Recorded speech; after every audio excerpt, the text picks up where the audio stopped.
Good day, students. This is mathematics class for grade 9. Name of the chapter which I am going to take is Introduction to Euclid's Geometry.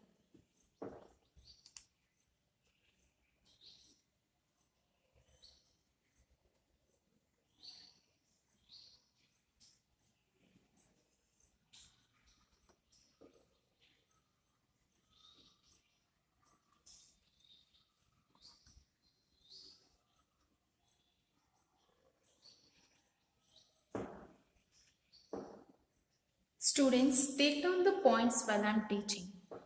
In the last class, we have discussed the introduction part of geometry and Euclid's definitions. In today's class, let us learn in detail the Euclid's axioms and postulates. And before beginning with axioms and postulates, let me just brief you about definitions we learned in the last class.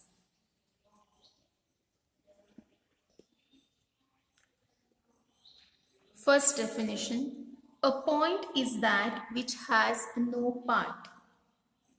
Second definition, a line is breadthless length. Third definition, the ends of a line are points.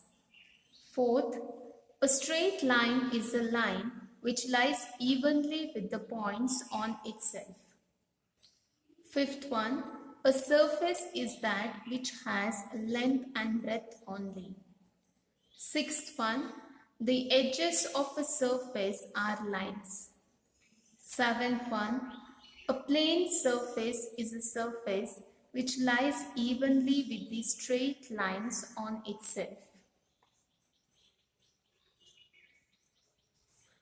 If you carefully study these definitions, you find that some of the terms like part, breadth, length, etc. need to be further explained clearly.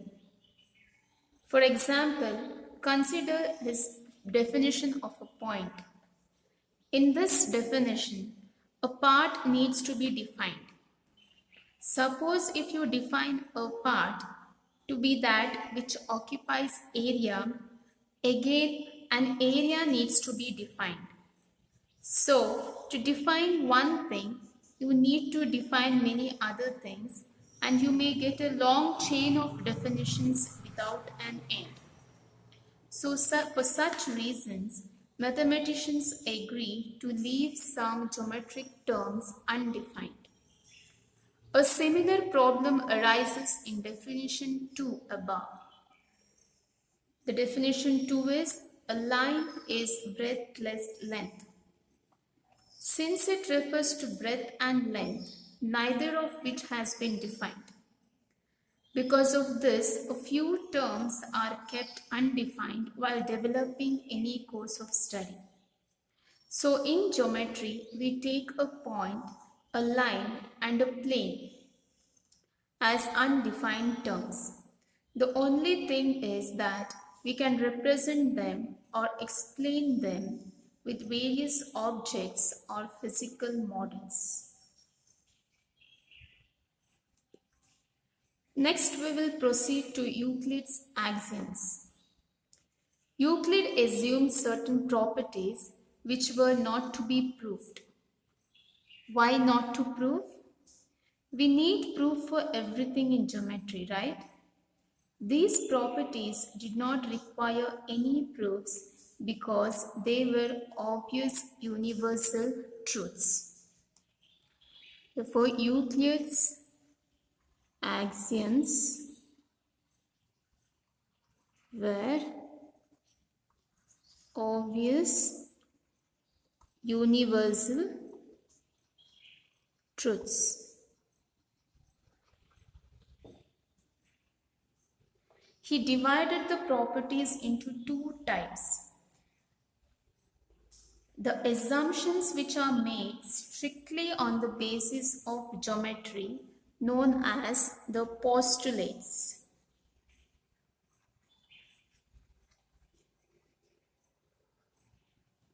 Second one, the assumptions which are based on general mathematics and not specifically based on geometry. Those are known as the Axioms. The assumptions which are made strictly on the basis of geometry. They are specific only to geometry. So that is postulates. And axioms are those assumptions which are based on general mathematics and not fixed only to geometry. Those are called as axioms. Now let's look at Euclid's axioms.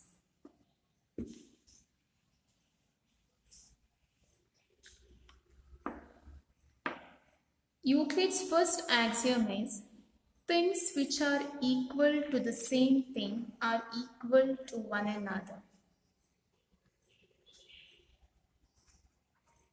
Things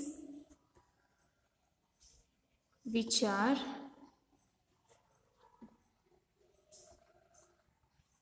equal to the same thing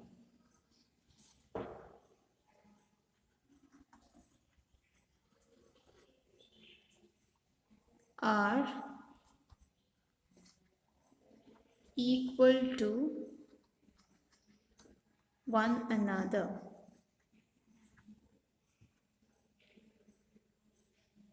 Let's understand this with an example. If area of a triangle is equal to area of a square,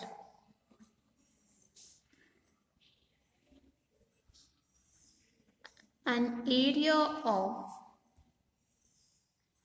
rectangle is also equal to area of a square. This implies that area of triangle is equal to area of rectangle. So this is an example of Euclid's first axiom. Things which are equal to the same thing, that is area of triangle is equal to area of square, area of rectangle is equal to area of square, are equal to one another, which means this implies that area of triangle is equal to area of rectangle. Is this clear, students?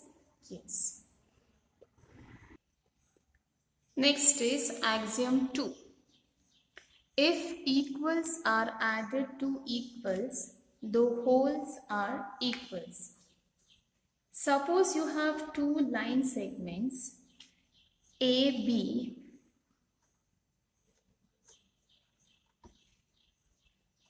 and the line segment DE of equal lengths. Now I add BC to AB and add EF to DF. Sorry, to DE. If BC is equal to EF, it implies that AC is also equal to DF. If BC is equal to EF, then AC is equal to DF. That is, if equals are added, I have added BC and EF as equal length, equal line segments to the line segments AB and DE. This implies that if BC is equal to EF, then AC is equal to DF. This is axiom 2. Axiom number 3. If equals are subtracted from equals, then the remainders are equal. Again, suppose you have two line segments of equal length, that is the line segment AC, the line segment AC, and line segment DF, they are of equal length. Now,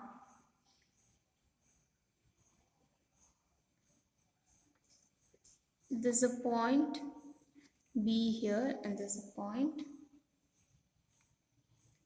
E here. If I remove BC from AC, that is this full length, and EF from DF, then AB will be equal to DE. That is, if BC is equal to EF, then it implies that AB is equal to DE. That is, equals I am subtracting and the remainders will be equal. If equals are subtracted, the equals are BC and EF. They are subtracted from the equals, that is AC and DF. Then the remainders will be AB and DE. So the remainders will be equal. AB will be equal to DE. This is axiom number 3. Next axiom is axiom 4. Things which coincide with one another must be equal to one another. This means that if any two geometrical figures can fit completely into the other.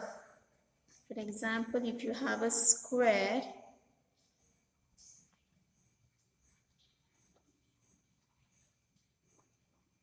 and one more square,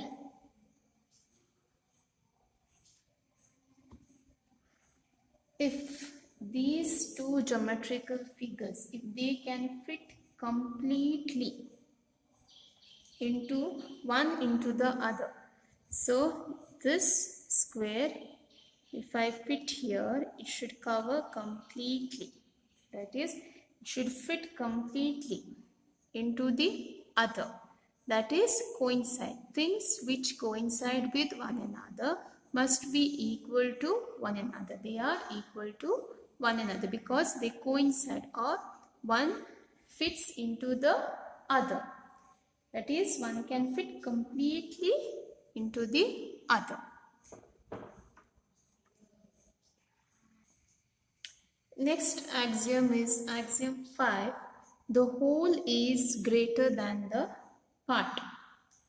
Suppose we have an object here,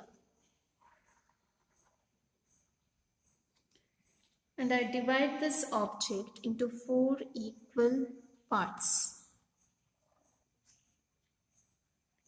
and I take only 3 parts.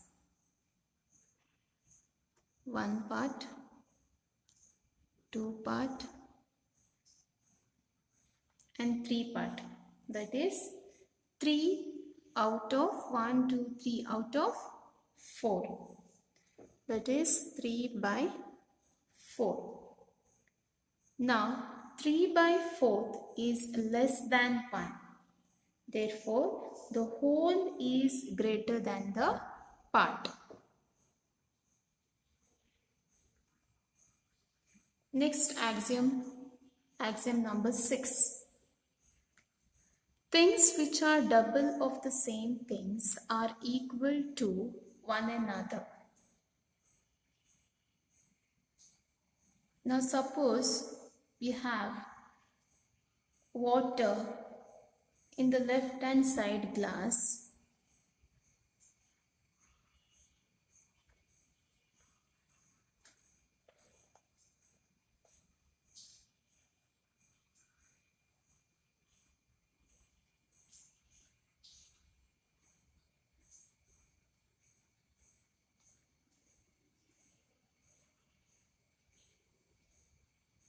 and this water is twice or double the amount of water which is there in the right hand side of the glass.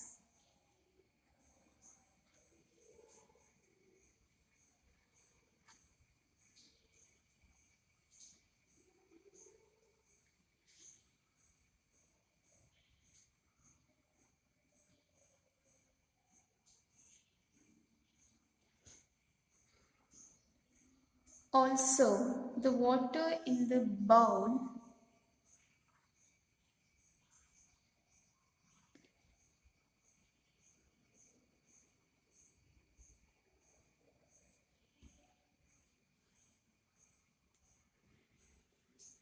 is also twice the amount of water in the right hand side of the glass.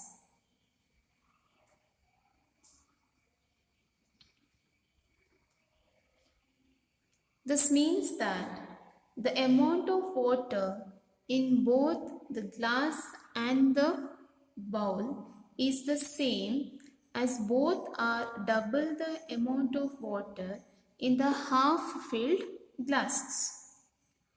This implies that things which are double of the same things are equal to one another.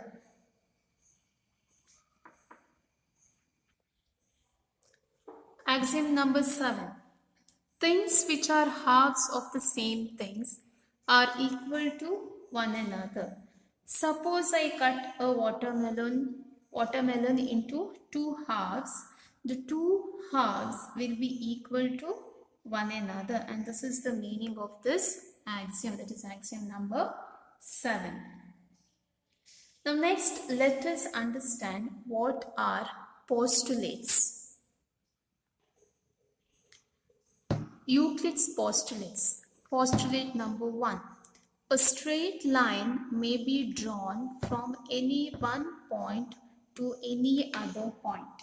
That is, a straight line segment can be drawn joining any 2 points. Suppose these are 2 points. A straight line segment can be drawn joining any 2 points.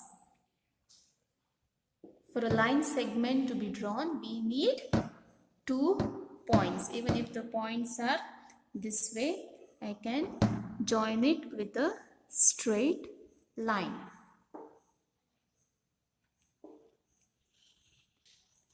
Next is the postulate number 2.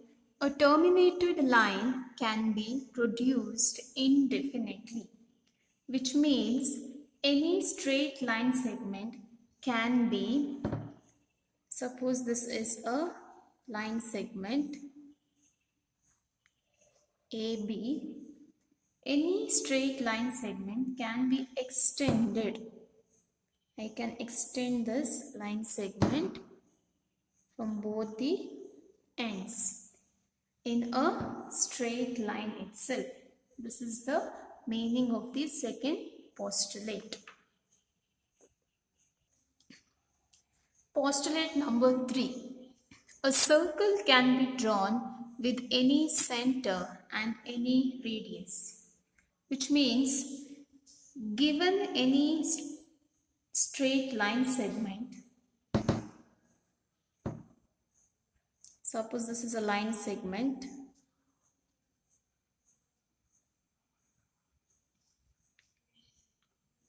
a circle can be drawn having the line segment as the radius and one end point as the center.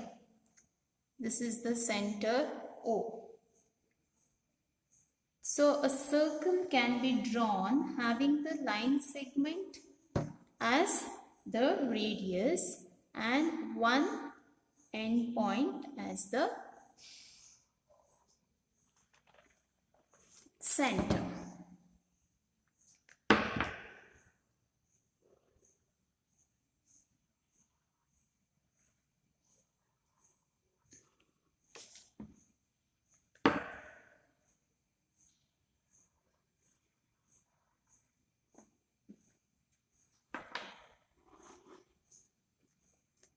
Next postulate is postulate number 4. All right angles are equal to one another. This means the angle between two lines,